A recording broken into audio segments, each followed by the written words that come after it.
Good afternoon. आप सब लोगों की तैयारी बहुत अच्छी चल रही होगी। आप लोग पिछले 2 साल से 1 साल से 6 माह से तैयारी में लगे हुए हो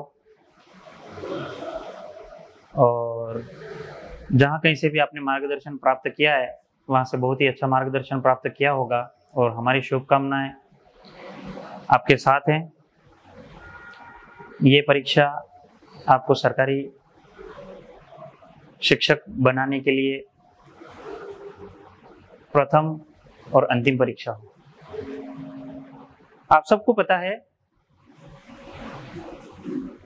इंग्लिश को सेकेंड लैंग्वेज के रूप में पढ़ाया हम लोगों ने, और ये भी पता है कि 150 नंबर और 150 क्वेश्चन के लिए हम जो तैयारी करते आए हैं उसमें 61 से लगा करके 90 तक के क्वेश्चन हैं वो इंग्लिश के आएंगे। तो जैसा आप सब लोग जानते हैं आपकी तैयारी अंतिम चरण में है, तो इंग्लिश में क्या पढ़ना है, कैसे पढ़ना है और हम अपनी तैयारी को अंतिम और एक विश्वसनीय रूप कैसे दे सके। चलो मैं लेके चलता हूं आपको 61 से लगा करके 90 तक के क्वेश्चन में। हम बात करते हैं इंग्लिश की।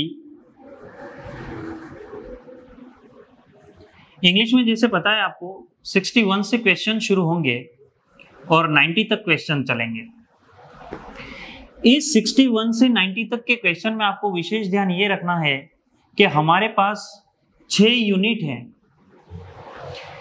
और पेपर बनाने वाले का पूरा फोकस रहेगा कि हर यूनिट से 5 क्वेश्चन ले वो। इस तरह से 30 क्वेश्चन बन करके इंग्लिश के अपने सामने रहेंगे और उन 30 में से अपनी तैयारी ऐसी हो और अपना प्रयास ऐसा हो कि 30 में से 30 हम सही करें। इन 6 यूनिट के अंदर पहली यूनिट आपके प्रोज की हो जाएगी, दूसरी यूनिट आपके पोएट्री की हो जाएगी, तीसरी यूनिट के अंदर आपके कुछ हद तक ग्रामर हो जाएगी, चौथी यूनिट आपके फनेटिक की हो जाएगी, पांचवी और छठी यूनिट इसके अंदर मेथोडोलॉजी है। इस तरह से आपके पास में 6 यूनिट है। 6 यूनिट में से आप मान के चलिएगा सारी यूनिट इतनी इजी और इतनी समझने योग्य है कि एक बार आप उसको ढंग से रिकॉल कर लोगे, पहले पढ़ा हुआ है आप लोगों ने और इस बार रिकॉल कर लोगे एक बार, तो आपके वापस से तैयार हो जाएगी। इन 6 यूनिट में से सबसे पहले मैं आपको लेकर के चलता हूं फनेटिक ट्रांसक्रिप्शन। जैसा आप सब लोग जानते हो कि जब भी क्लासें ऑफलाइन चलती हैं तो पहला यूनिट में यूनिट 4th से ही शुरू करता हूं, क्योंकि ये थोड़ा प्रैक्टिकल यूनिट है और फैक्ट बहुत है इसके अंदर। तो चलते हैं हम यूनिट नंबर 4th पे। इसमें इस यूनिट में 5 क्वेश्चन बनने के जो चांस है उसमें 2 क्वेश्चन आपके बनेंगे बेसिक नॉलेज के और 2 क्वेश्चन बन जाएंगे ट्रांसक्रिप्शन। आप सब लोगों को पता है कि बेसिक नॉलेज में क्या पूछा जा सकता है और ट्रांसक्रिप्शन में क्या पूछा जा सकता है। ये अपना रिवीजन है, हमने पढ़ रखा है, उसका रिवीजन है। तो रिवीजन के हिसाब से चल रहे हैं अपन। सबसे पहली बात चल रही है अपने फनेटिक की बेसिक नॉलेज। अगर फनेटिक के बेसिक नॉलेज की बात करें तो हमें बेसिक नॉलेज में क्या आना चाहिए, तो आपको यह पता होना चाहिए कि फनेटिक तैयार करने वाला एसोसिएशन कौन है। तो सबसे पहली बात आपको आईपीए का नॉलेज होना चाहिए, इंटरनेशनल फनेटिक एसोसिएशन। कई जगह पर इंटरनेशनल फनेटिक अल्फाबेट मिलता है, तो आपको ये इंटरनेशनल फनेटिक अल्फाबेट एसोसिएशन की जानकारी होनी चाहिए। इस एसोसिएशन ने इंग्लिश को सुन करके उसका रिसीव्ड प्रोनाउंसिएशन करके 44 साउंड को आइडेंटिफाई किया। बेसिक नॉलेज का पहला प्रश्न यूनिट नंबर 4th से, according to RP how many sounds in English, then our answer is 44। This is first question from unit 4। इस 44 साउंड का क्लासिफिकेशन और किया जाता है और वो दो पार्ट में किया जाएगा, वोवेल साउंड्स और कॉन्सोनेंट साउंड्स। इस 44 को टू पार्ट में जब क्लासिफाई करोगे तो वोवेल साउंड है वो आपके पास में आएंगे 20 और कॉन्सोनेंट साउंड आएंगे आपके पास में आएंगे 24। अभी तक जितने भी क्वेश्चन हुए हैं आप लोगों को बता दूं मैं, उसके अंदर सेकेंड ग्रेड हो, फर्स्ट ग्रेड हो, इन सभी क्वेश्चन के अंदर, इन सभी पेपर में, इन सभी परीक्षाओं में जो क्वेश्चन आए हैं वो इस तरह से आए हैं कि IPA स्टैंड्स फॉर, IPA किसके लिए है, IPA की फुल फॉर्म क्या है, what does mean IPA, international phonetic alphabet. The second question is how many sounds in English, then our answer is 44। How many vowel sounds in English according to RP, then our answer is 20। How many consonant sounds in English, 24। ये basic question है जहां से प्रश्न पूछे जाते हैं। उसके बाद अगर देखा जाए तो इस 20 को भी दो भागों में बांट दिया जाता है, मोनोफ्थोंग्स और डिफ्थोंग्स। परीक्षा में पूछा जाता है मोनोफ्थोंग्स कितने होते हैं, डिफ्थोंग्स कितने होते हैं। मोनोफ्थोंग्स के बारे में जब भी बात करें तो आप बता देना 12 होते हैं और डिफ्थोंग्स होते हैं आपके 8। ये बेसिक क्वेश्चन है, आपको 26 सितंबर के एग्जामिनेशन हॉल में इससे आपको मुखातिब होने मिलेगा। आप चौथी यूनिट के 2 नंबर तैयार कर लीजिएगा, फोनेटिक ट्रांसक्रिप्शन, उसका basic knowledge, IPA, 44 total sounds, 44 का क्लासिफिकेशन, 20 और 24। 20 means vowel sounds, consonant sounds, 24। Vowel sound को दो भागों में बांट दिया जाता है, मोनोफ्थोंग्स 12 और डिफ्थोंग्स 8। उसके बाद आपको कॉन्सोनेंट देखने होते हैं। प्लेस ऑफ आर्टिकुलेशन के बेस पर इसे भी 6 भागों में बांटा जाता है, प्लोसिव, एफ्रिकेट, फ्रिकेटिव, लेटरल, नेजल और सेमी वोवेल। पिछली बार की परीक्षा में यह पूछा गया था कि फ्रिकेटिव कॉन्सोनेंट साउंड कौन सा है। 4 ऑप्शन थे, 4 ऑप्शन में अलग अलग साउंड दिए थे और यह पूछा गया था कि फ्रिकेटिव कॉन्सोनेंट साउंड कौन सा है। तो आप लोगों के पास में जो मैंने नोटबुक या जो वर्कशीट दी है उसके अंदर मैंने सबका क्लासिफिकेशन, कौन कितने हैं, ये सारी चीजें बता रखी थी। पिछली बार रीट एग्जामिनेशन में पूछा गया था कि fricative consonant sound, how many fricative consonant sounds, तो उसका आंसर था 9। तो उन्हीं चीजों को आगे बढ़ाते हुए अब की बार एफ्रिकेट पूछ ले, लेटरल पूछ ले, प्लोसिव पूछ ले, तो ये सब आप लोगों को पता होना चाहिए। तो आपके 2 नंबर का मामला यहां क्लियर हो जाता है। उसके बाद आपका चलता है ट्रांसक्रिप्शन। ट्रांसक्रिप्शन के अंदर आपको कुछ चीजें इस तरह से पूछी जा सकती हैं।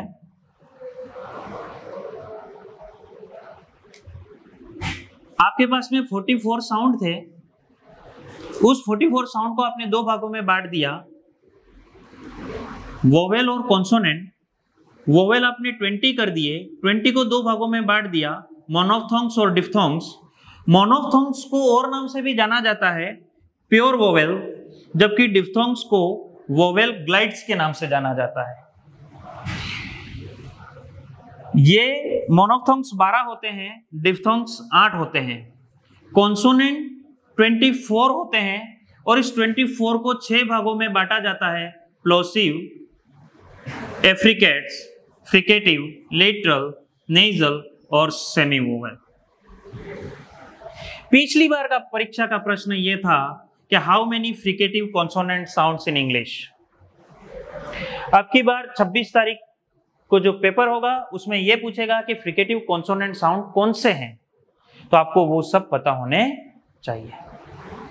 इस तरह से आपका ये फोनेटिक का जो बेसिक नॉलेज था वो क्लियर होता है।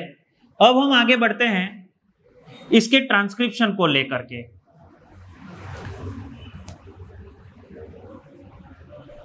ट्रांसक्रिप्शन बहुत इजी भी है और बहुत ज्यादा टफ भी है।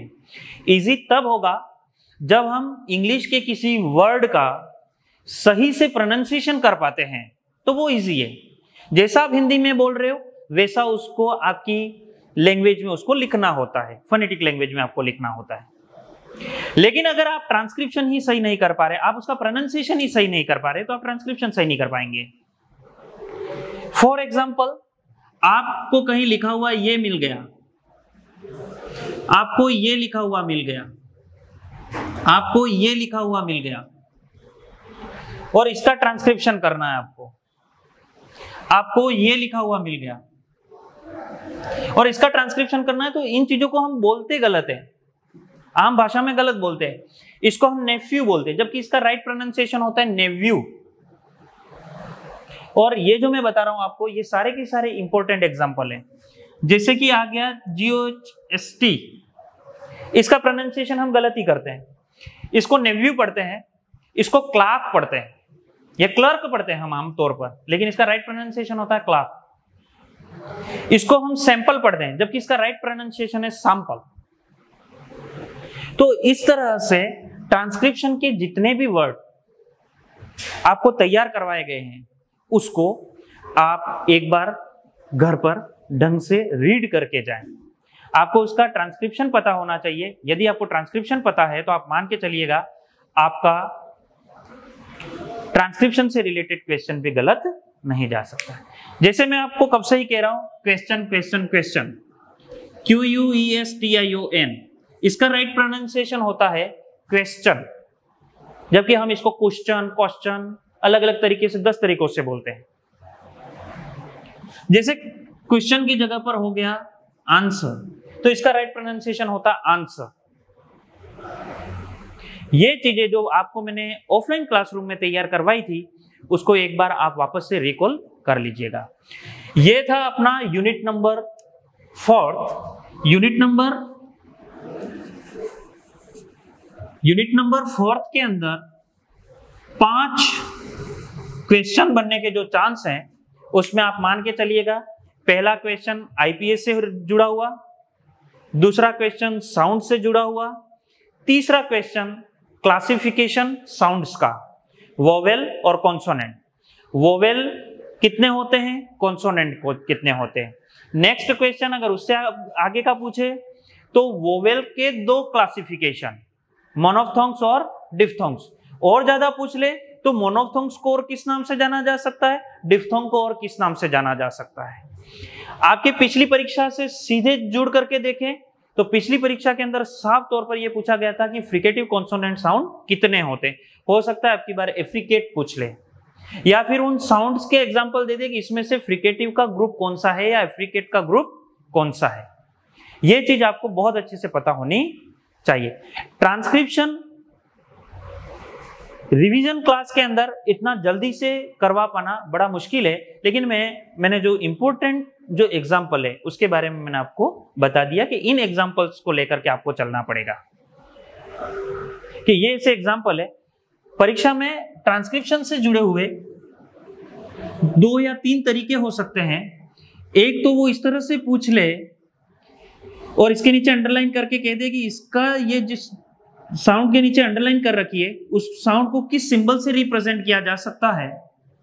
या फिर वो ये पूछ ले कि फर्स्ट जो साउंड है उसको किस सिंबल से रिप्रेजेंट किया जा सकता है, या फिर पूरे वर्ड का ट्रांसक्रिप्शन क्या हो सकता है।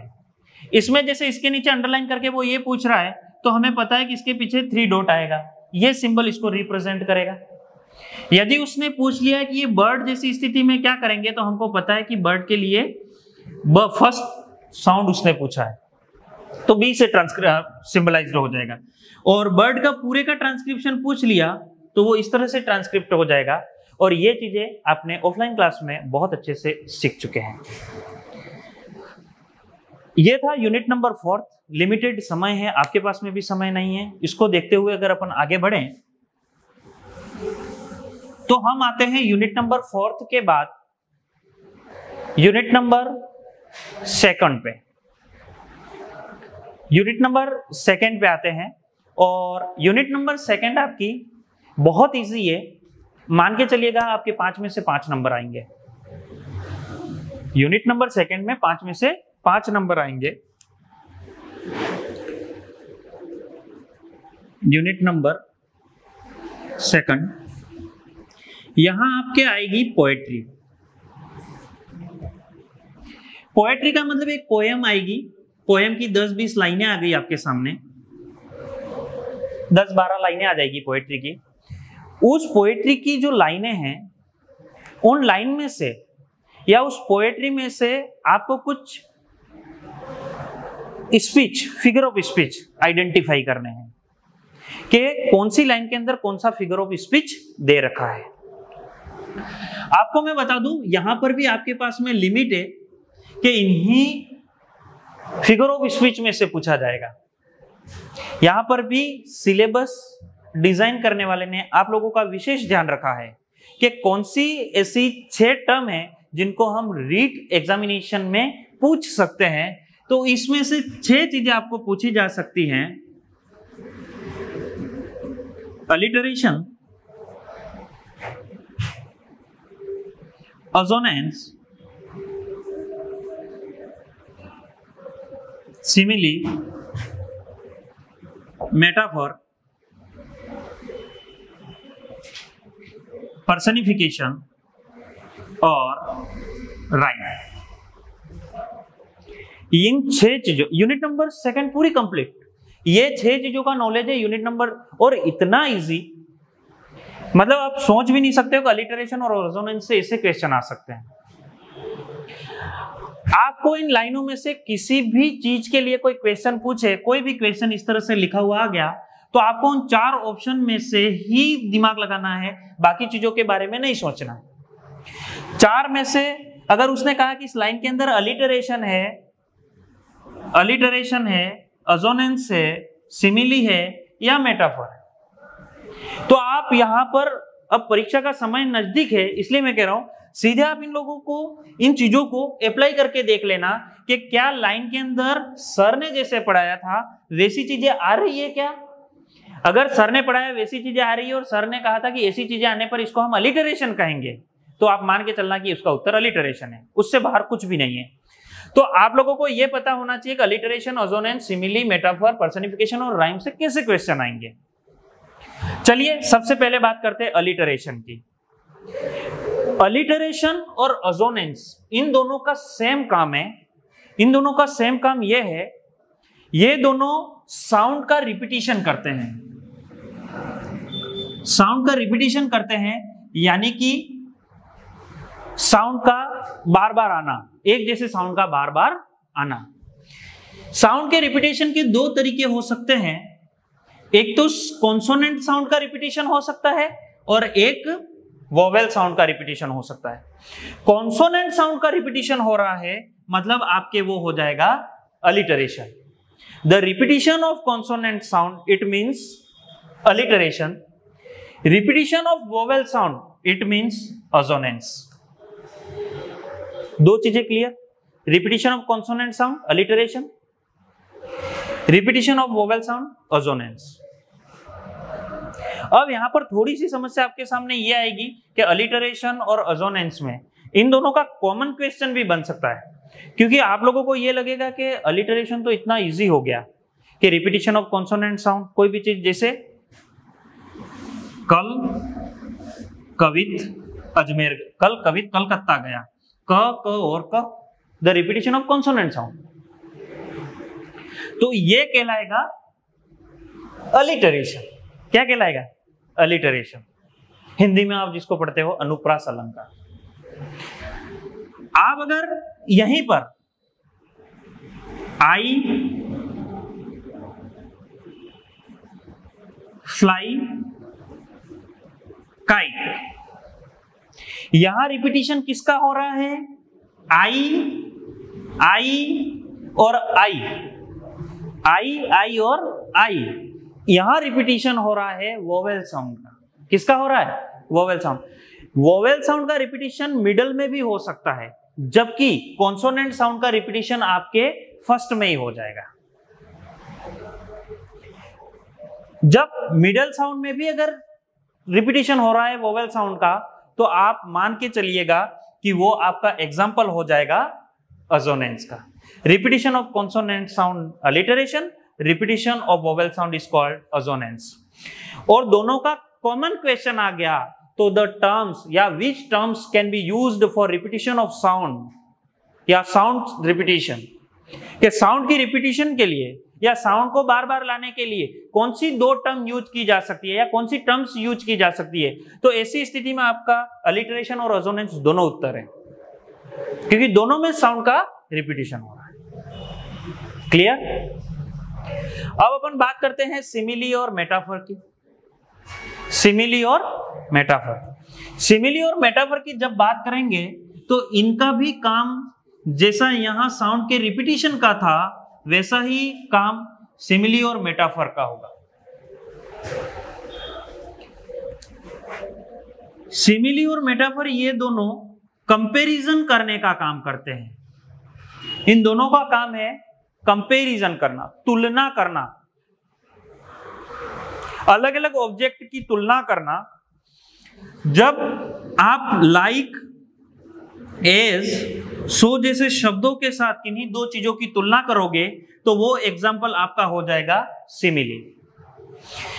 आपको लग रहा है कि दो चीजों की तुलना हो रही है, दो चीजों की तुलना हो रही है, लेकिन उसके अंदर लाइक, एज और सो जैसे शब्द नहीं है, इसका मतलब वो आपका हो जाएगा मेटाफर, वो हो जाएगा मेटाफर। दो चीजों की तुलना कर रहे हैं आप, तो मान के चलना इन लाइनों में कहीं लाइक एज सो है तो वो आपका सीधा सीधा उदाहरण हो जाएगा सिमिली का। लेकिन लाइक एज सो नहीं है, फिर भी दो चीजों की तुलना हो रही है, ऐसी स्थिति में हो जाएगा मेटाफर। उसके बाद आता है पर्सनिफिकेशन। पर्सनिफिकेशन से अगर अपन बात करें पर्सनिफिकेशन में, तो ये ऐसी चीज होती है जो नॉन लिविंग थिंग्स हैं, जो नॉन लिविंग थिंग्स है उसमें ह्यूमन बीइंग का सेंस डाल दे। फॉर एग्जाम्पल, जैसे कोई ऐसी चीज है जो बोलती नहीं है, चलती नहीं है, निर्जीव वस्तु है, लेकिन वो बोलने लग जाए, मेरे से बातें करने लग जाए, इसका मतलब यह है कि उसके अंदर ह्यूमन सेंस आ गया है, उसके अंदर ह्यूमन सेंस आ गया। जहां ह्यूमन सेंस आ जाता है नॉन लिविंग थिंग्स में, वो कहलाएगा आपका पर्सनिफिकेशन। सीधा सा उदाहरण है कि किसी निर्जीव वस्तु का मानवीकरण कर देना, किसी निर्जीव वस्तु का मानवीकरण कर देना। तो इस तरह से आपके पास में यूनिट नंबर सेकंड के लिए, यूनिट नंबर सेकंड के लिए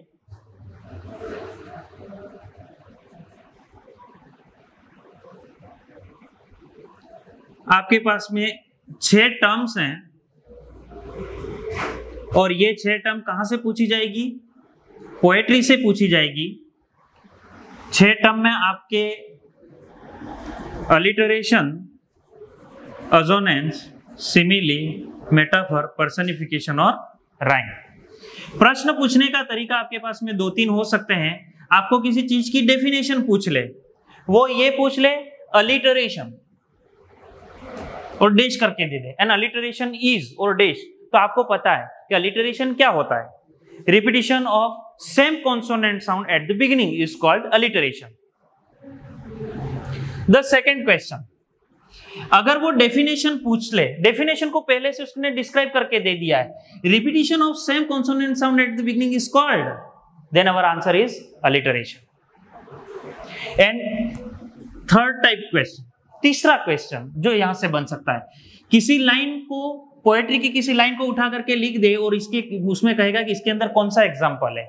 तो आप देख लेना कि क्या यहां पर बिगिनिंग में कॉन्सोनेंट साउंड का रिपीटिशन हो रहा है, यदि हो रहा है तो वो क्या हो जाएगा? अलिटरेशन। यही की यही चीज अजोनेंस के लिए हो सकती है, repetition of same vowel sound, repetition of same vowel sound, assonance dash, repetition of same vowel sound. कोई लाइन दे दी और पूछ ले कि इसके अंदर कौन सा एग्जांपल है, आप देख लेना कि क्या इसके अंदर वोवेल साउंड का रिपीटिशन हो रहा है, तो अजोनेंस उसका एग्जांपल। इन दोनों का कॉमन क्वेश्चन पूछना चाहे तो हमें पता है कि रिपीटिशन ऑफ साउंड मतलब अलिटरेशन भी है ना, अजोनेंस भी है, उसने क्लासिफिकेशन करके नहीं दिया है हमें। सिमिली और मेटाफर कॉमन क्वेश्चन क्या हो जाएगा कि दोनों ही कंपैरिजन के लिए काम में आते हैं। कंपैरिजन के लिए काम में आते हैं तो लाइक ए सो के साथ कंपैरिजन करने वाला क्या कहलाएगा? सिमिली, जबकि विदाउट यूजिंग लाइक एज सो मेटाफोर। ये दो चीजें थी अपने पास में, वो भी क्लियर। यदि वो ये कहना चाहे कि सिमिली और मेटाफोर दोनों का कॉमन क्वेश्चन बना दे और वो कहे कि which terms can be used for comparison between two different objects, then our answer is simile and metaphor also. Personification और राइम। पर्सनिफिकेशन भी बहुत इजी है, जहां मानवीकरण किया जाता है चीजों का, वो हो जाएगा पर्सनिफिकेशन। आपके पास में बहुत सारे एग्जाम्पल मैंने दे रखे हैं और उन एग्जाम्पल्स को अच्छे से देख लेना, आपको ये पता था। Rhyme, last one is rhyme. Rhyme का मतलब होता है आपकी जो पोएट्री दे रखी है उसकी लास्ट लाइन नेक्स्ट लाइन से कैसे मैच कर रही है। लास्ट लाइन नेक्स्ट लाइन के साथ कैसे मैच कर रही है, आपको यह देखना है कि लाइन का लास्ट वर्ड आगे वाली लाइन के साथ में वही तुक बना रहा है या नहीं बना रहा है। जैसे यहां पर लिखा है राजा और नेक्स्ट लाइन में लिखा है बाजा, यहां लिखा है महेश और यहां लिखा है सहेश। ये जो राइम है वो राइम आपको जैसे यहां पर ए, इसको ए, यहां बी, यहां सी, इस तरह से आपको नाम दे देने। और वही राइम आपको परीक्षा में पूछी जा सकती है कि पहले वाली 4 लाइनों के लिए क्या राइम हो सकती है, लास्ट वाली 2 लाइन की क्या राइम हो सकती है।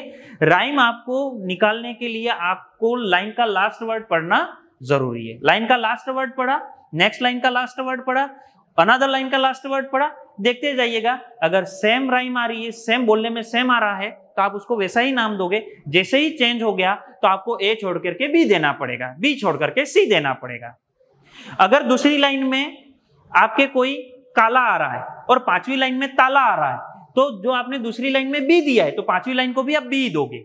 इस बात का आपको ध्यान रखना है। तो इस तरह से आपकी यूनिट नंबर 4 और यूनिट नंबर 2 खत्म हुई। अब हम चलते हैं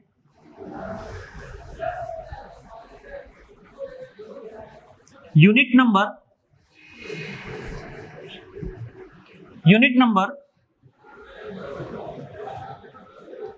3 पे। यूनिट नंबर 3 को आप 3 भागों में बांट सकते हैं। यूनिट नंबर 3 के अंदर एक तो मॉडल एक्सिलरी है, एक आपके फ्रेजल वर्ब्स और इडियम्स हैं, और एक आपके लिटरेरी टर्म्स हैं। इसे 3 भागों में बांट दिया। मॉडल एक्सिलरी के लिए आपको 13 मॉडल का ध्यान रखना है।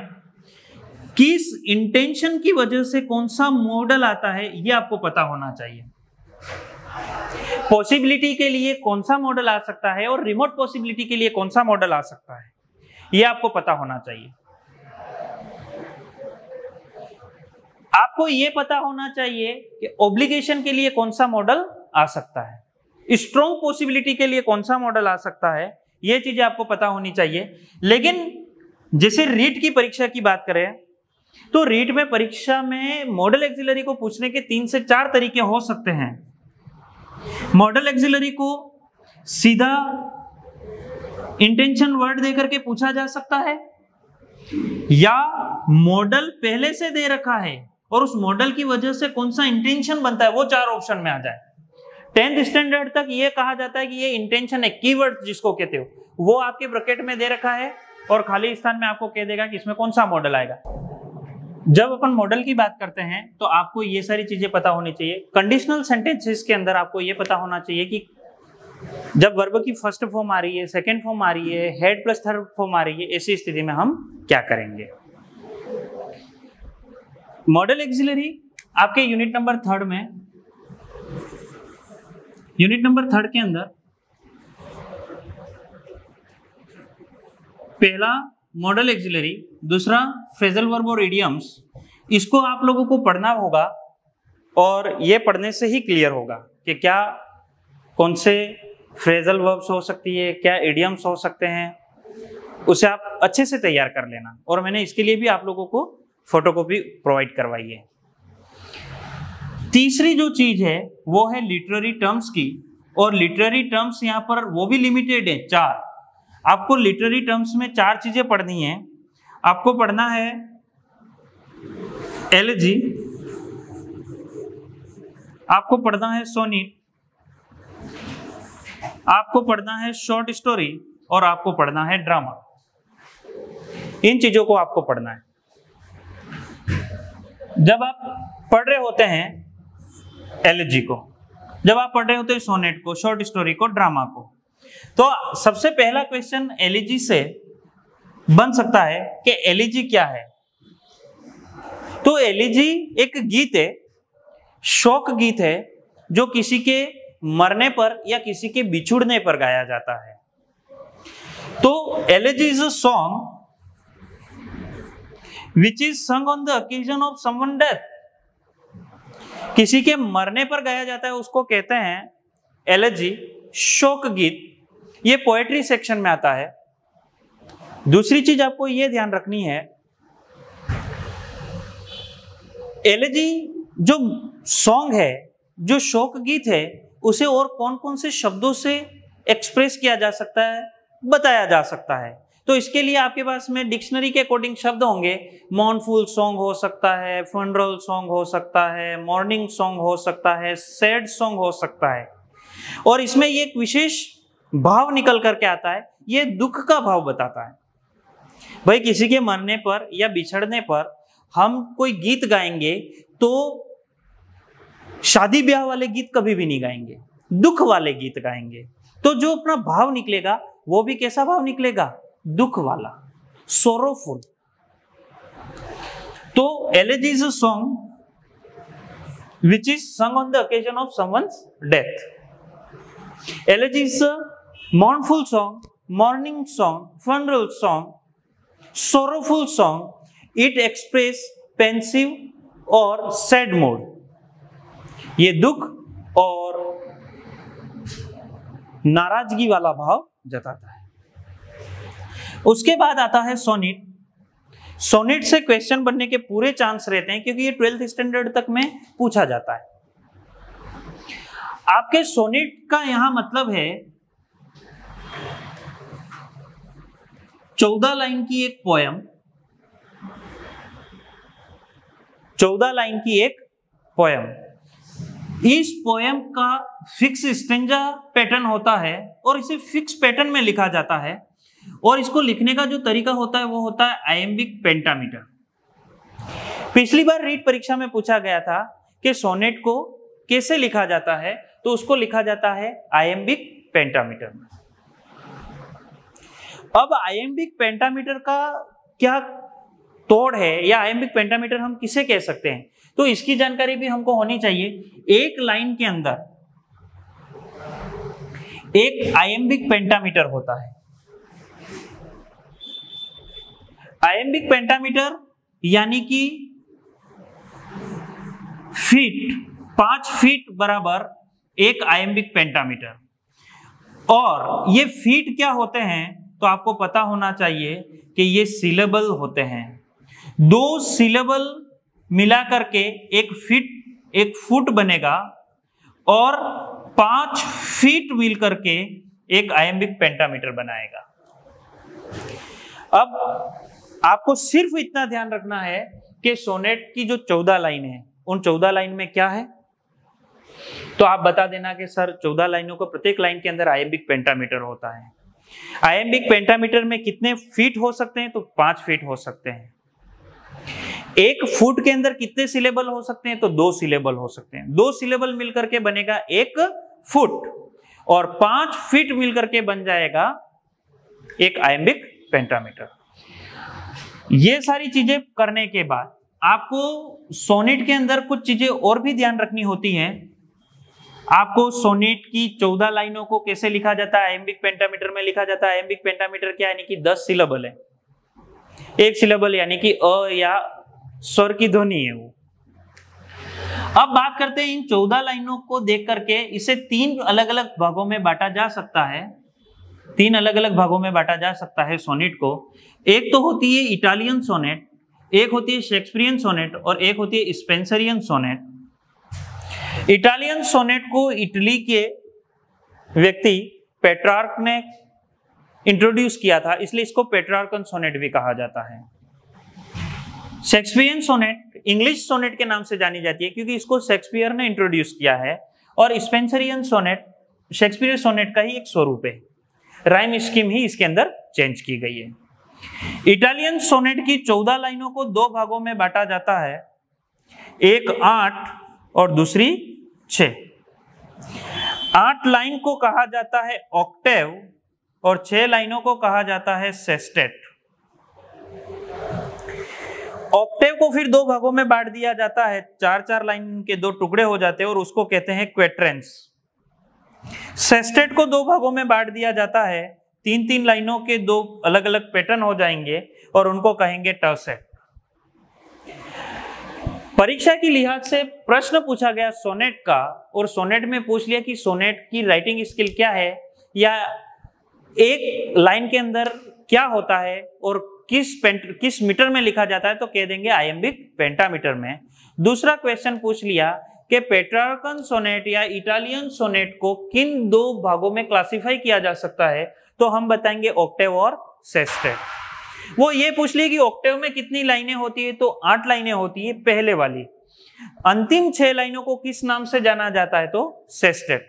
वो यदि हमसे ये पूछ ले कि ऑक्टेव के अंदर कितने क्वेट्रेंस होते हैं, तो 2 क्वेट्रेंस होते हैं, और क्वेट्रेंस में कितनी लाइनें होती है, तो 4। वो ये पूछ ले कि सेस्टेट किसे कहा गया है, तो लास्ट की 6 लाइनों को, और वो ये पूछ ले कि सेस्टेट में कितने टर्सेट होते हैं, तो 2। वो ये पूछ ले कि एक टर्सेट में कितनी लाइनें होती है, तो 3, और एक सेस्टेट में टर्सेट कितने होते हैं, तो 2। यहां से 100% क्वेश्चन बनने के चांस रहते हैं। सोनेट 14 लाइन की पोयम आयम्बिक पेंटामीटर में लिखी जाएगी। आयम्बिक पेंटामीटर के बाद में हम देखें इसका क्लासिफिकेशन, पेट्रार्कन सोनेट या इटालियन सोनेट।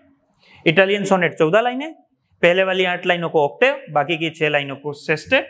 8 लाइनों को 2 भागों में बांटा जाता है, 4-4 लाइनों में, जिसको हम क्वेट्रेंस कहते हैं। सेस्टेट को 2 भागों में बांटा गया, टर्सेट। सबसे महत्वपूर्ण आ जाता है इसका राइम स्कीम। तो राइम स्कीम आपके इटालियन सोनेट का अगर देखना है, तो पहले वाली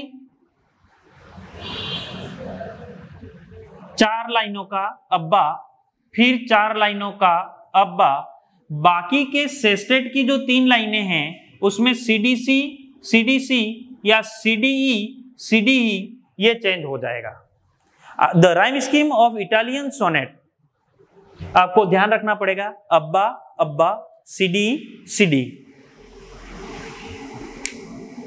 ये क्लियर है मामला। 14 लाइनों को 2 भागों में बांटा, ऑक्टेव हो गया, सेस्टेट हो गया।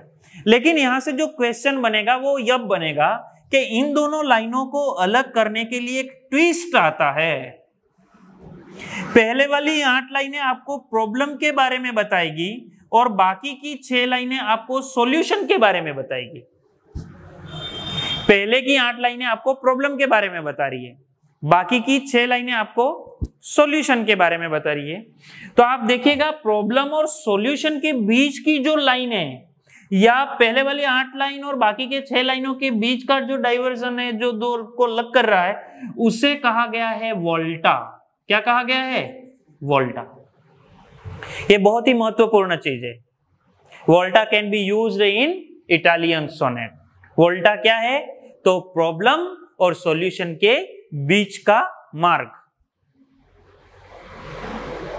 पहले वाली 8 लाइनों में प्रॉब्लम है, बाकी की 6 लाइनों में सॉल्यूशन है। पहले वाली 8 लाइनों को ऑक्टेव कहते हैं, लास्ट की 6 लाइनों को सेस्टेट कहते हैं। सेस्टेट में 6 लाइनें, 2 टर्सेट है। ऑक्टेव में 8 लाइनें, 2 क्वेट्रेंस है। एक क्वेट्रेंस में 4 लाइन, दूसरे क्वेट्रेंस में फिर 4 लाइन। टर्सेट 3 लाइन, फिर टर्सेट 3 लाइन। इस तरह से आपका एक सोनेट क्लियर। दूसरा सोनेट है शेक्सपियरियन सोनेट। ये भी वही चीज है, 14 लाइनें, लेकिन यहां पर 2 भागों में बांटा गया है, 12 और 2। पहले वाली जो 12 लाइनें हैं, इन 12 लाइनों में 3 क्वेट्रेंस आएंगे, 4-4 लाइनें के 3 क्वेट्रेंस, और बाकी की 2 लाइनों में 2 लाइनों के ग्रुप को कहा गया है कपलेट। आपको शेक्सपियरियन सोनेट में इतना याद रखना है, 12 लाइनें, 3 क्वेट्रेंस, 2 लाइनें couplet. Shakespearean sonnet contains 3 quatrains, and a couplet. ये चीज हो जाएगी आपके शेक्सपियन सोनेट में।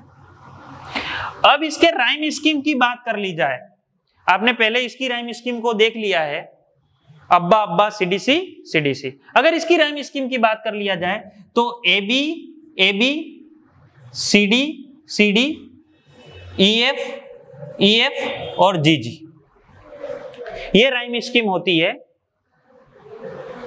शेक्सपियन सोनेट की। अभी की अभी सीडी चाहिए, वो भी ईएफ कंपनी की और जीजी के साथ मिलकर के खेलेंगे। शेक्सपियन सोनेट की राइम स्कीम को पूछा जा सकता है। पेट्रार्कन सोनेट में पूछने के लिए बहुत सारी चीजें। शेक्सपियन सोनेट में राइम स्कीम, क्योंकि बहुत सारी सोनेट है 154, इसलिए एक इंपॉर्टेंट पार्ट है इसका, एक इंपॉर्टेंट रोल है शेक्सपियर का इंग्लिश के अंदर, इंग्लिश लिटरेचर के अंदर, पूछा जा सकता है। स्पेंसरियन सोनेट में कोई फर्क नहीं है, वही 12 लाइनें और वही 2 लाइनें, लेकिन इसकी राइम स्कीम चेंज हो जाएगी। जैसा आपने A B C D C D, E F और जीजी पढ़ा शेक्सपियर के लिए, यहां राइम स्कीम चेंज होती है। यहां पर हो जाएगा ए बी, बीसी, सीडी और ई। राइम स्कीम चेंज हो गई इसकी और इन दोनों की। यहां एक स्टेंजा वहीं खत्म हो रहा था, दूसरे पे नहीं जा रहा है, लेकिन यहां पर बी है तो बी आगे भी जा रहा है। ए बी बीसी सीडी और ई स्पेंसरियन। शेक्सपियर अपने इंपॉर्टेंट है शेक्सपियर, तो अभी की अभी सीडी चाहिए, मतलब सीडी चाहिए कौन सी कंपनी की, ईएफ कंपनी की, और खेलेंगे किसके साथ मिलकर के, जीजी के साथ मिलकर के। इस तरह से ये सोनेट का मामला था आपका। यहां से एक क्वेश्चन आपका फाइनल बनेगा और जो पढ़ा है उसमें से ही बनेगा, मान के चलिएगा। अब हम चलते हैं हमारे तीसरे लिटरेरी टर्म और चौथे लिटरेरी टर्म की तरफ। तीसरा लिटरेरी टर्म था शॉर्ट स्टोरी का। शॉर्ट स्टोरी में आपको कुछ भी ध्यान नहीं रखना है, ये प्रोज फिक्शन है, ये प्रोज फिक्शन है और नोवेल की तरह ही लिखा जाता है, लेकिन इसे बिल्कुल छोटे रूप में लिखा जाता है। शॉर्ट स्टोरी को बहुत छोटे रूप में लिखा जाता है, लेकिन एक कहानी है जो हम लघु कथा के रूप में पढ़ते हैं। और सबसे महत्वपूर्ण ध्यान रखने वाली बात यह है कि शॉर्ट प्रोज फिक्शन कहा जाता है शॉर्ट स्टोरी को। उसके बाद आता है आपका चौथा ड्रामा। ड्रामा, राइट प्रोनाउंसिएशन इसका होता है ड्रामा। इस ड्रामा के अंदर बहुत सारे पैटर्न होते हैं। आपको मोनोलॉग पढ़ना होता है, ड्रामेटिक आयरनी पढ़नी होती है, पोएटिक जस्टिस पढ़ना होता है। पोएटिक जस्टिस का मतलब होता है अच्छे के लिए अच्छा और बुरे के लिए बुरा। मोनोलॉग का मतलब होता है कैरेक्टर के द्वारा लंबा भाषण देना, मोनोलॉग। इस तरह की बहुत सारी चीजें हैं जो ड्रामा में आपको लिखवाई गई है और उन्हें आपको तैयार करना है। आपके पास में short story, short pros fiction हो जाएगा और ड्रामा में आपको, और ड्रामा के पैटर्न भी होते हैं। जिसकी एंडिंग हैप्पी एंडिंग होती है उसे हम कॉमेडी ड्रामा कहते हैं, जहां दुखद अंत होता है उसे हम ट्रेजेडी कहते हैं। कॉम्बिनेशन ऑफ हैप्पीनेस और सोरोफुल इज कॉल्ड ट्रेजिकॉमेडी। मेलोड्रामा होता है, फाइटिंग और वार का बैकग्राउंड हो तो उसे हम कहते हैं फार्स। इस तरह से ये आपका शॉर्ट स्टोरी और ड्रामा। आपके यूनिट नंबर 3 की बात करें अपन, जैसे अभी अपनी जो बात चल रही है उसमें यूनिट नंबर 3 की बात करें, यूनिट नंबर 3 की बात करें तो यूनिट नंबर 3 के अंदर 3 चीजों में से 5 प्रश्न पूछे जाने हैं। सबसे पहली चीज थी मॉडल एक्सिलरी, दूसरी फ्रेजल वर्ब और इडियम्स, और चौथी लिटरेरी टर्म्स। मॉडल एक्सिलरी से 2 क्वेश्चन, फ्रेजल वर्ब से 2 क्वेश्चन, फ्रेजल वर्ब और इडियम से मिला करके यहां से 2 क्वेश्चन या 1 क्वेश्चन जो भी होगा, और वो क्वेश्चन होगा आपका सोनेट से। कहां से होगा? सोनेट से। लेकिन आपके नॉलेज के लिए बता दूं, एलिजिबी क्या है? मोurnful सॉन्ग है। सोनेट में क्या करना है? तो 14 लाइन की पोएम है। कितने प्रकार हैं? तो आपको पेट्रार्कन ध्यान रखना है। पेट्रार्कन में ऑक्टेव भी होता है और सेस्टेट भी होता है। ऑक्टेव कितनी लाइनों की? तो 8 लाइनों की। ऑक्टेव और सेस्टेट के बीच को क्या कहा गया है? तो वोल्टा कहा गया है। ये बात अगर आपको पता है, आपको राइम स्कीम पता है, तो आपका काम समाप्त। तो इस तरह से आपकी यूनिट नंबर 3 समाप्त। अब मैं आपको लेके चल रहा हूं यूनिट नंबर 5th और unit number 6th। Unit number 5th और यूनिट नंबर 6th, क्योंकि अभी जो आप लोगों ने देखा unit number 2nd, unit number 3rd और यूनिट नंबर 4th देख चुके हैं। अब हम चल रहे हैं 5th और 6th पे। ये कुछ हद तक मेथोडोलॉजी से जुड़े हुए हैं, मेथोडोलॉजी से जुड़े हुए हैं। हम शुरुआत करते हैं यूनिट नंबर 5th और 6th की। यूनिट नंबर 5th के अंदर यदि आप देखना चाहें, यूनिट नंबर 5th में आपको मिलेगा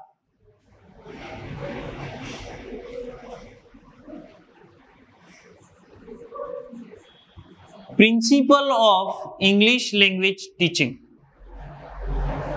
principal of English language teaching एक चीज। दूसरी चीज मिलेगी आपको CLT। तीसरी चीज आपको मिलेगी challenges of teaching English in India, role of home language. ये चीजें आपको पढ़ने में मिलेगी। Principle of English language teaching का आप अंग्रेजी को कैसे पढ़ा सकते हैं, या क्या सिद्धांत हो सकते हैं अंग्रेजी पढ़ाने के, तो आपको बिल्कुल भी चिंता नहीं करनी चाहिए इन चीजों को देख करके। Principal of English language teaching के अंदर आप लोगों को मैं क्लियर करवा दूं कि मेजर जो बेसिक प्रिंसिपल है वो 4 होते हैं। वो होते हैं सिलेक्शन, ग्रेडेशन, प्रेजेंटेशन और टेस्टिंग। ऑफलाइन क्लास के अंदर मैंने कहा था सुरेश गुप्ता पोस्ट तलवाड़ा। ये 4 बेसिक प्रिंसिपल है। सिलेक्ट करो मटेरियल को, उसकी ग्रेडिंग करो, प्रेजेंट करो और फिर उनका टेस्ट लो। सिलेक्शन, क्योंकि पूरी लैंग्वेज को एक साथ नहीं पढ़ाया जा सकता, इसलिए हमें मटेरियल को सिलेक्ट करना पड़ेगा। फिर उसकी ग्रेडिंग करनी पड़ेगी। ग्रेडिंग का एक सिद्धांत होता है go from easy to difficult. ये इंपॉर्टेंट फैक्टर है, go from easy to difficult. Gradation हमेशा go from easy to difficult होगा। जिस मटेरियल को सिलेक्ट किया उसकी आपने ग्रेडिंग कर दी, आप उसको स्टूडेंट और लर्नर्स के सामने प्रेजेंट करो। प्रेजेंट करने के बाद में आप ये देखो कि आपने जो पढ़ाया है वो स्टूडेंट्स को कितना समझ में आया है। तो उसको जानने के लिए आपको करना पड़ेगा टेस्ट। परीक्षा में पूछा जाता है why do we need testing, हमें टेस्टिंग की जरूरत क्यों पड़ती है? तो हम जानते हैं कि to know the level of learners, to know the level of learners. Presentation हो जाएगा, ग्रेडेशन हो जाएगा, सिलेक्शन हो जाएगा। इसके अलावा भी कई सारे ऐसे प्रिंसिपल हैं जो इंग्लिश की टीचिंग के लिए जरूरी होते हैं। उसके अंदर principle of motivation, principle of learning by doing, principle of drill, principle of habit formation, principle of environment. बहुत सारे प्रिंसिपल हो सकते हैं, लेकिन बेसिक प्रिंसिपल की बात करें तो सिलेक्शन, ग्रेडेशन, प्रेजेंटेशन और टेस्टिंग है। और सबसे महत्वपूर्ण हो जाएगा ग्रेडेशन। और ग्रेडेशन का मतलब होता है चीजों को जमाना, और चीजों को कैसे जमाना है? सरल से कठिन की हो, go from easy to difficult. जो क्वेश्चन आपको मिलेगा परीक्षा में वो ग्रेडेशन प्रिंसिपल से मिलेगा। हैबिट फॉर्मेशन हो गया, लर्निंग बाय डूइंग हो गया, ये सब चीजें तो है ही हैं, लेकिन ये चीजें आपको विशेष तौर पर देखनी पड़ेगी इन 4 चीजों को। ये भी पूछा गया सेकंड ग्रेड में कि सिलेक्शन की जरूरत क्यों पड़ती है? तो सिलेक्शन की जरूरत क्यों पड़ती है? सिलेक्शन की जरूरत इसलिए पड़ती है क्योंकि हम सभी चीजों को एक साथ नहीं पढ़ सकते, इसलिए हम मटेरियल को सिलेक्ट करके पढ़ते हैं। आज अपने पास कोई स्टूडेंट है और उसको अंग्रेजी एक साथ सिखा सकते हैं क्या? नहीं, उसको शुरू से शुरू करना पड़ेगा, धीरे धीरे ये चीज सिखाई, ये चीज सिखाई, ये चीज सिखाई। तो ये चीज था आपका principal of English language teaching.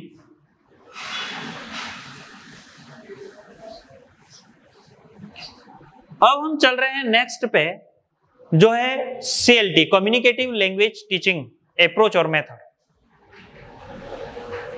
ये CLT बहुत ही महत्वपूर्ण चीज है। यहां से 2 क्वेश्चन आपको मिलने के पूरे चांस रहेंगे।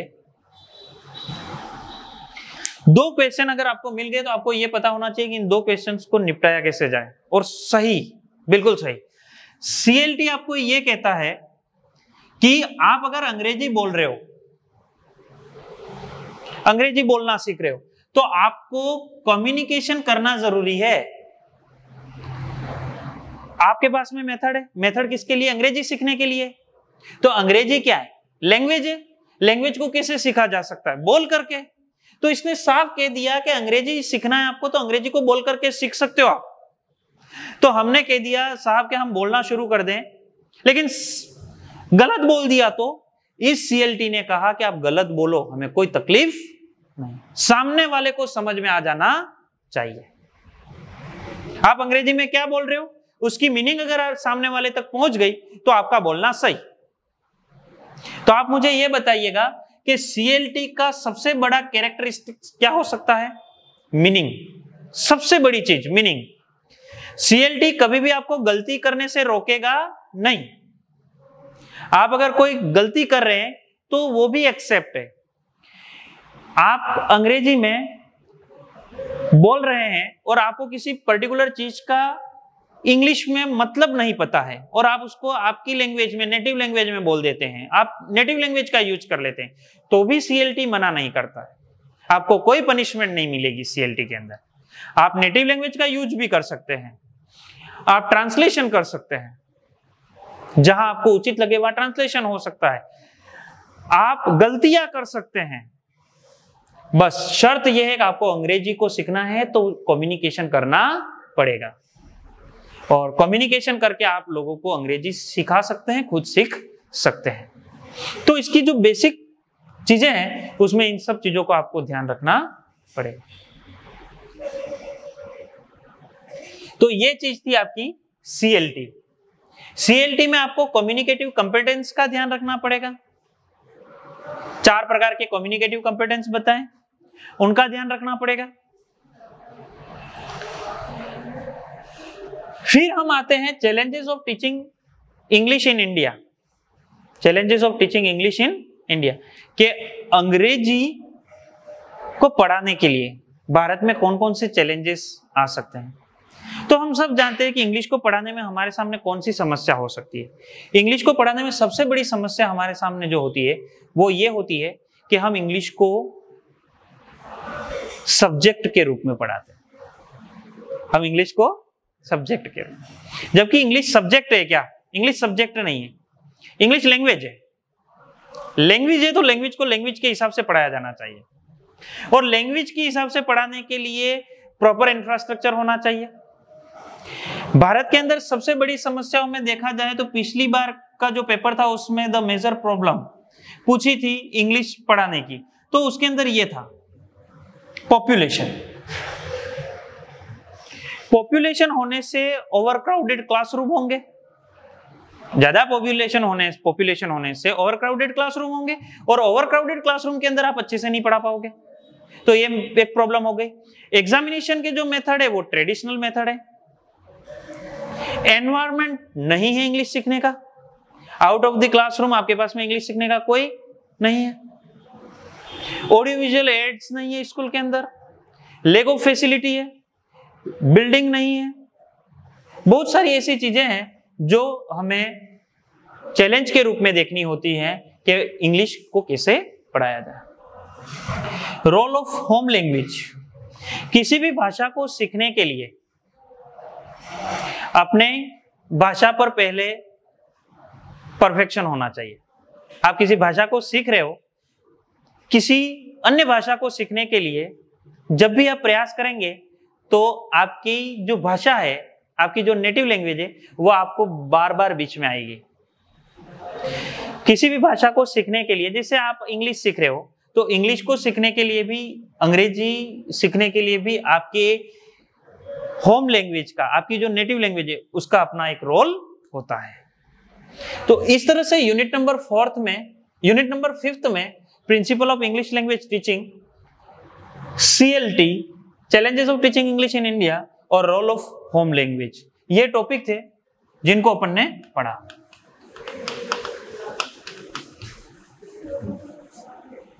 अब हम आते हैं, टाइम लिमिटेड है इसलिए हम लोगों को थोड़ा फास्ट चलना पड़ रहा है। फिर भी एक बार ये पूरा पढ़ाने के बाद 6 यूनिट को मैं लिख करके पढ़ा दूंगा। यूनिट नंबर 6 बहुत ही छोटी और इजी यूनिट है। इसके अंदर 2 टॉपिक दे रखे हैं। एक तो दे रखा है मेथड ऑफ इवैल्यूएशन और एक दे रखा है रेमेडियल टीचिंग मेथड। आप किसी चीज को पढ़े हो या किसी चीज को सीखा है तो वो आप लोगों तक कितना आया है या आप लोग उसको कितना सीख चुके हो, ये जानने के लिए इस मेथड की जरूरत होती है। क्लासरूम में जब आपके किसी चीज का प्रेजेंटेशन हो गया है तो प्रेजेंटेशन के बाद आपका हो जाएगा इवैल्यूएशन। तो ये पूछा जाता है परीक्षा में, जो बड़ा प्रश्न जो बनता है इवैल्यूएशन से वो ये बनता है कि इवैल्यूएशन की जरूरत क्यों पड़ती है।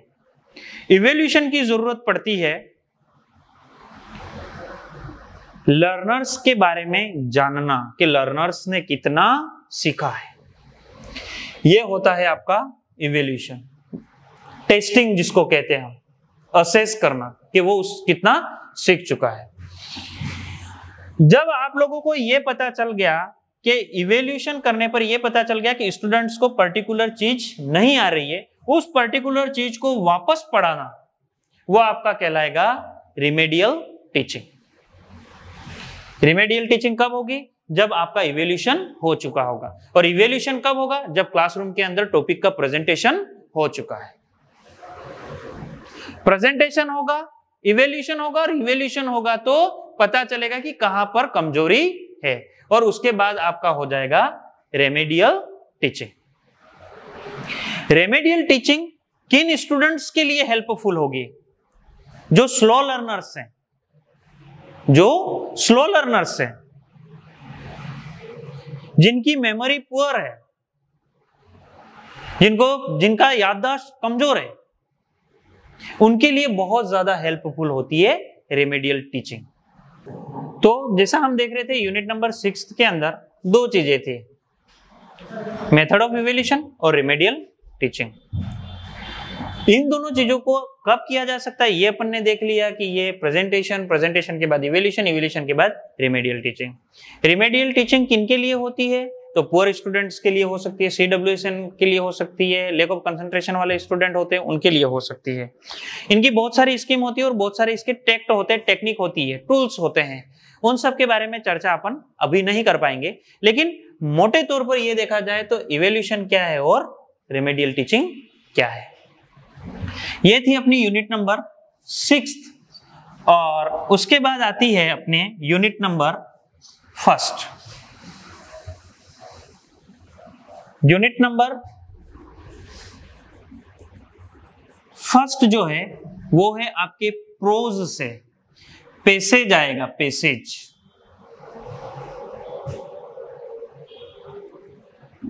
और उस पैसेज में से 3 तरह के प्रश्न बन सकते हैं, 5 प्रश्न बनेंगे 3 तरह के।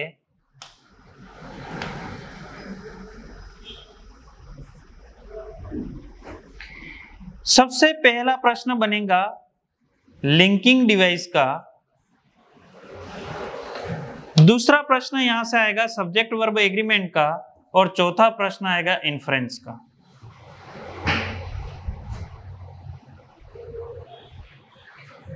लिंकिंग डिवाइसेस में आपको 2 तरह की लिंकिंग डिवाइसेस का ध्यान रखना पड़ेगा, जो कंजंक्शंस के रूप में होती है। कोऑर्डिनेट और सबऑर्डिनेट। परीक्षा में यह भी पूछा जा सकता है कि इस लाइन के अंदर कंजंक्शंस कितने हैं, कनेक्टर्स कितने हैं, यह भी परीक्षा में पूछा जा सकता है। एक लाइन को दे दिया और उस लाइन में कनेक्टर्स कितने हैं या कंजंक्शंस कितने हैं, ये परीक्षाओं में पूछा जा सकता है। तो आपको कंजंक्शंस की जो लिस्ट दी गई है उसको एक बार आप पढ़ लेना कि ये कंजंक्शंस हो सकते हैं, ये कोऑर्डिनेट हो सकते हैं, ये सबऑर्डिनेट कंजंक्शंस हो सकते हैं। सब्जेक्ट वर्ब एग्रीमेंट से भी आपको प्रश्न पूछा जाए तो सब्जेक्ट वर्ब एग्रीमेंट का सीधा सीधा ताल्लुक सब्जेक्ट का वर्ब के साथ एग्रीमेंट है कि किस तरह से एक सब्जेक्ट वर्ब के साथ एग्रीमेंट रखता है। अगर सब्जेक्ट सिंगुलर है तो वर्ब भी सिंगुलर आएगी, यदि सब्जेक्ट प्लूरल है तो वर्ब भी प्लूरल आएगी। लेकिन किसी कनेक्टर्स की वजह से दो सिंगुलर सब्जेक्ट जुड़े हुए हैं तो ऐसी स्थिति में वर्ब प्लूरल भी आ सकती है। कनेक्टर्स किस तरह का है उसे देख करके ये पता चल जाएगा कि किस कनेक्टर्स की वजह से आगे वाले सब्जेक्ट को काउंट किया जाएगा और किस कनेक्टर या कंजंक्शंस की वजह से बाद वाले सब्जेक्ट को देखना होता है। जैसे नॉट ओनली बट आल्सो,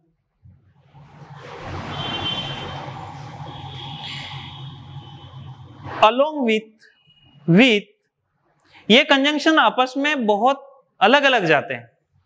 जैसे not only but also say, both और एंड से, इनसे अगर कोई चीजें जुड़ी हुई है, बोथ और एंड से जुड़ी होने पर हम प्लूरल काम में लेते हैं। Not only but also say अगर दो चीजें जुड़ी हुई है तो हमें बाद वाले सब्जेक्ट के अनुसार वर्ब देखनी होती है। जबकि एज वेल एज और अलोंग विथ में आपको आगे वाले सब्जेक्ट के अनुसार वर्ब फिल करनी होती है। यह महत्वपूर्ण चीज है जो आपकी सब्जेक्ट वर्ब एग्रीमेंट से होती है। सब्जेक्ट वर्ब एग्रीमेंट में आपको विशेष तौर पर जिस चीज का ध्यान रखना होता है वो ध्यान रखना पड़ेगा आपको सब्जेक्ट का आइडेंटिफिकेशन, सब्जेक्ट सिंगुलर है या सब्जेक्ट प्लूरल है। यह चीज यदि आपको पता चल गई तो आपका काम हो जाएगा। सब्जेक्ट का आइडेंटिफिकेशन बहुत जरूरी होता है क्योंकि वर्ब का आइडेंटिफिकेशन बहुत इजी है। ऐसी वर्ब जिसके पीछे एस लग जाता है वो सिंगुलर होती है और ऐसी वर्ब जिसके पीछे एस नहीं लगा है मतलब वो प्लूरल है। इसलिए वर्ब आइडेंटिफिकेशन में दिक्कत नहीं आएगी। दो प्रश्न आपके हो सकते हैं लिंकिंग डिवाइसेस के, दो प्रश्न सब्जेक्ट वर्ब एग्रीमेंट से हो सकते हैं और एक प्रश्न आपका हो सकता है इन्फरेंस से। इन्फरेंस में आपको सूटेबल टाइटल भी पूछा जा सकता है कि इस पैसेज का सूटेबल टाइटल क्या होगा, वो आपका इन्फरेंस हो जाएगा। मतलब निष्कर्ष, आपने पैसेज को पढ़ा और पैसेज को पढ़ने के बाद आपके पास में ऐसी कौन सी चीज है जो इस पैसेज के लिए सूटेबल टाइटल के रूप में देखी जा सकती है। तो इस तरह से आपके पास में linking devices, subject verb agreement और इन्फरेंस में फालसी भी आता है लेकिन वो एक थोड़ा वाइड टॉपिक है। अपनी परीक्षा में हो सकता है कि इस सूटेबल टाइटल से ही काम चल जाएगा। ऑफलाइन क्लास के अंदर आपको मैंने फालसी भी बता रखी है, आप उसको भी एक बार रीड कर लेना। लिमिटेड टाइम के हिसाब से यूनिट नंबर 1 से लगा करके 6 तक सभी चीजें मैंने आपको दिखा दी। एक बार फिर से unit number 4th, 2nd, 3rd, 5th, 6th और 1st को मैं ओरली आपके सामने एक्सप्रेस कर रहा हूं। आप इंग्लिश को ये मान करके सुन लीजिएगा कि ये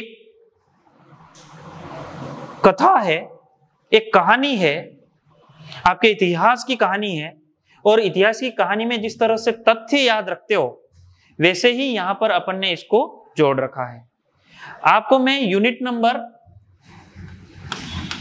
1 से लगा करके लास्ट तक का रिवीजन करवा देता हूं। इंग्लिश आपको करनी है 61 से 90 तक में, इन प्रश्नों का सिलेक्शन करना। आपको इंग्लिश 31 से 60 में भी मिलेगी, वो वाली इंग्लिश नहीं करनी है क्योंकि वो लैंग्वेज फर्स्ट की इंग्लिश है। आपको 61 से 90 तक के जो क्वेश्चन है वही करना है। और इसके अंदर आपके पास में 6 यूनिट, 6 में से सबसे पहले मैं लेके चल रहा हूं चौथी यूनिट में, थोड़ा फास्ट बोलूंगा। चौथी यूनिट में आपके पास में बेसिक नॉलेज है साउंड्स का, और मैं आपको बता दूं इन साउंड्स को बनाने का काम जो किया है वो आईपीए ने किया है, और आईपीए ने 44 साउंड्स बनाए जिसको इंग्लिश सिंबल्स के नाम से जाना जाता है, या इंग्लिश साउंड्स के नाम से जाना जाता है, या फोनेटिक सिंबल्स के नाम से जाना जाता है। और इसका क्लासिफिकेशन दो पार्ट में कर दिया, वोवेल साउंड्स और कॉन्सोनेंट साउंड्स। वोवेल साउंड्स आपके पास में रहेंगे 20 और कॉन्सोनेंट साउंड्स रहेंगे आपके पास 24। वोवेल साउंड को दो भागों में बांट दिया गया, मोनोफ्थोंग्स जिसे प्योर वोवेल साउंड्स भी कहा जाता है, और कॉन्सोनेंट डिफ्थोंग्स जिसे हम वोवेल ग्लाइड्स भी कहते हैं। वोवेल साउंड का जो पहला पार्ट है मोनोफ्थोंग्स वो 12 होते हैं, और डिफ्थोंग जिसको हम वोवेल ग्लाइड्स कहते हैं वो 8 होते हैं। कॉन्सोनेंट 24 होते हैं जिसे 6 भागों में बांटा जा सकता है, प्लोसिव, एफ्रिकेट, फ्रिकेटिव, लेटरल, नेजल और सेमी वोवेल। और इन 6 भागों को अलग अलग नंबर दिए गए हैं कि प्लोसिव 6 होते हैं, फ्रिकेटिव 9 होते हैं, तो एफ्रिकेट 2 होते हैं। और पिछली बार की परीक्षा का प्रश्न था कि फ्रिकेटिव कॉन्सोनेंट कितने होते हैं। इस तरह से ये क्लियर हो जाता है हमारा।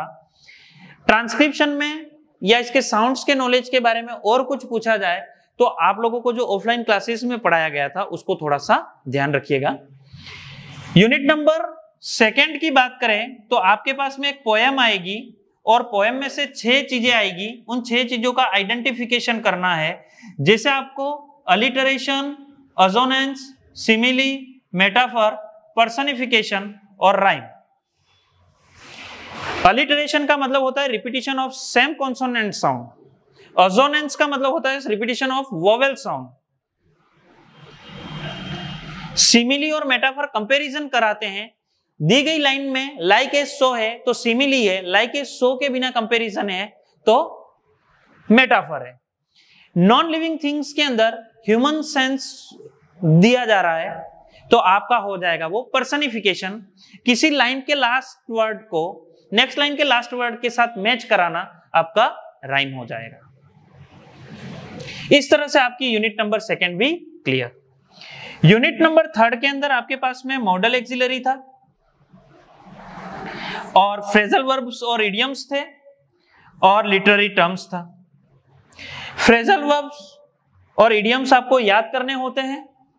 मॉडल एक्सिलरी के अंदर मैंने आप लोगों को बताया था कि मॉडल एक्सिलरी का क्वेश्चन आएगा, या तो इंटेंशन वर्ड दे रखा होगा और मॉडल फिल करना है, या फिर मॉडल दे देगा और उसका इंटेंशन पूछ लेगा कि इस मॉडल की वजह से इस सेंटेंस का इंटेंशन क्या है।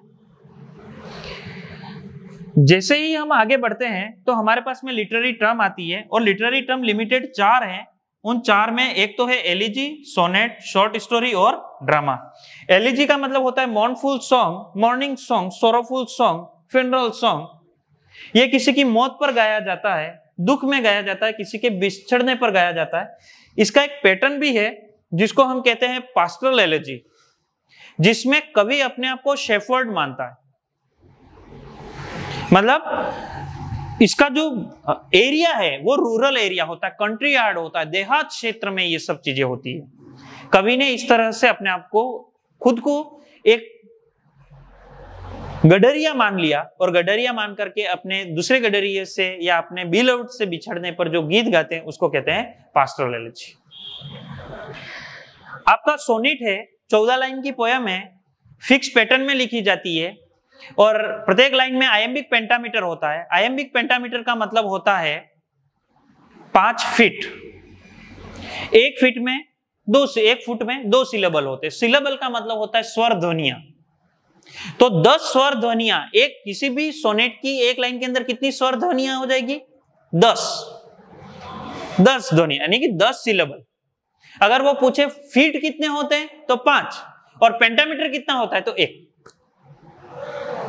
5 feet is equal to 1 pentameter, iambic pentameter. तो इस तरह से आपको मैंने सोनेट का बताया। सोनेट के पैटर्न बताए। इटालियन सोनेट जिसके अंदर 2 पार्ट होते हैं, ऑक्टेव और सेस्टेट। पहले वाली 8 लाइनों को ऑक्टेव कहा गया, बाद की 6 लाइनों को सेस्टेट कहा गया। ऑक्टेव के अंदर 4-4 लाइनों के 2 पार्टीशन होते हैं। सेस्टेट के अंदर 3-3 लाइनों के पार्टीशन होते हैं, जिसको हम एक पार्टीशन को टर्सेट कहते हैं। 3 लाइन के एक ग्रुप को टर्सेट कह दिया। क्लियर? उससे आगे जैसे ही बढ़ते हैं तो इसकी राइम स्कीम आ जाती है। तो अब्बा अब्बा सीडीसी सीडीसी या सीडी सीडी, ये हो जाएगा आपका पेट्रार्कन सोनेट। शेक्सपियर सोनेट के अंदर आपको विशेष ध्यान रखना है कि इसके अंदर 14 लाइनें तो होती है, लेकिन 12 लाइनों को अलग कर दिया गया है और 2 लाइनों को अलग कर दिया गया है। जिन 12 लाइनों को अलग कर दिया गया है, उन 12 लाइनों में 3 क्वेट्रेंस बनते हैं और बाकी की 2 बची हुई लाइनों को कहते हैं कपलेट।